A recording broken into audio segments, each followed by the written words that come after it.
Good evening, everyone. Welcome to the channel. Before I begin, here are my disclaimers. Today I am going to give you an update about LAMB WESTON Holdings INC quarterly report. LAMB WESTON Holdings Inc. offers a diverse range of products and services through various channels. The company's business portfolio includes frozen potatoes, commercial ingredients, appetizers, products under its owned or licensed brands, grown in Idaho and Alexia, products under retailers' own brand sales too, plus quick service and full-service restaurants and chains, plus wholesale, plus grocery stores, plus mass merchants, plus club retailers, plus specialty retailers, plus food service distributors, plus institutions, businesses, educational institutions, etc., plus independent restaurants, plus regional chain restaurants, plus convenience stores. LAMB WESTON Holdings, Inc.'s stock price has dropped by approximately 10.4% over the past year due to several key factors.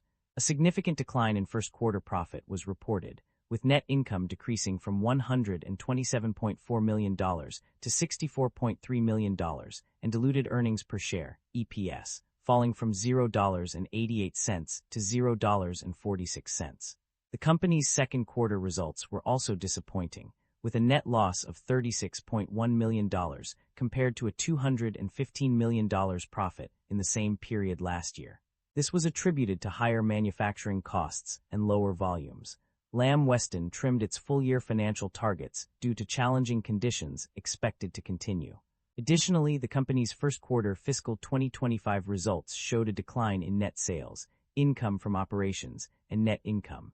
A restructuring plan was also announced alongside these results. Furthermore, the third quarter of fiscal 2024 earnings were impacted by an enterprise resource planning (ERP) system transition, which reduced visibility into finished goods inventories and affected order fulfillment. These factors have collectively contributed to LAMB WESTON Holdings, Inc.'s stock price decline over the past year. The primary drivers of revenue growth or decline are multifaceted.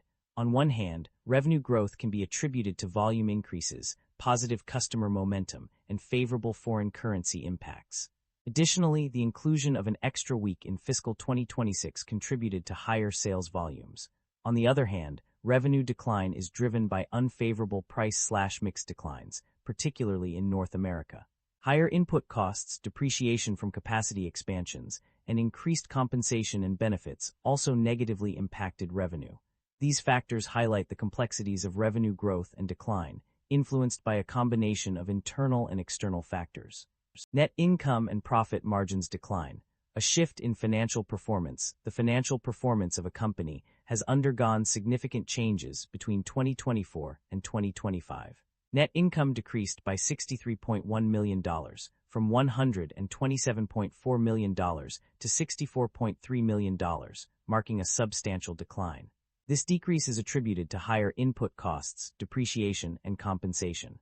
Furthermore, profit margins have also taken a hit, decreasing from 7.7% in 2024 to 3.9% in 2025.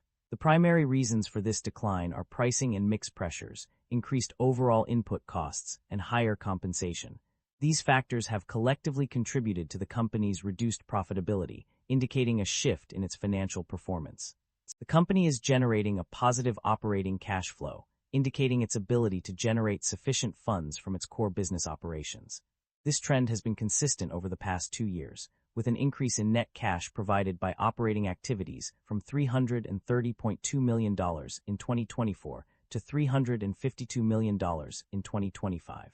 The company's debt level has experienced a mixed trend. While short-term borrowings decreased significantly from $370.8 million to $215.4 million, total debt and financing obligations increased by 4.5% from $3,983.9 million to $4,148.2 million. In terms of interest expenses, the company saw a decrease in net interest expense, declining by $1.5 million from $45.2 million in 2024 to $43.7 million in 2025. This indicates that the company's debt burden has become slightly more manageable over time. The company's financial performance varied across different regions. On the positive side, Argentina saw a boost with the successful startup of a new production facility. Additionally, international markets experienced growth through customer wins in the second half of fiscal 2025. However, not all regions fared equally well. The Netherlands struggled due to capacity expansions that led to increased depreciation and startup costs. These contrasting performances highlight the need for regional-specific strategies to optimize overall financial outcomes.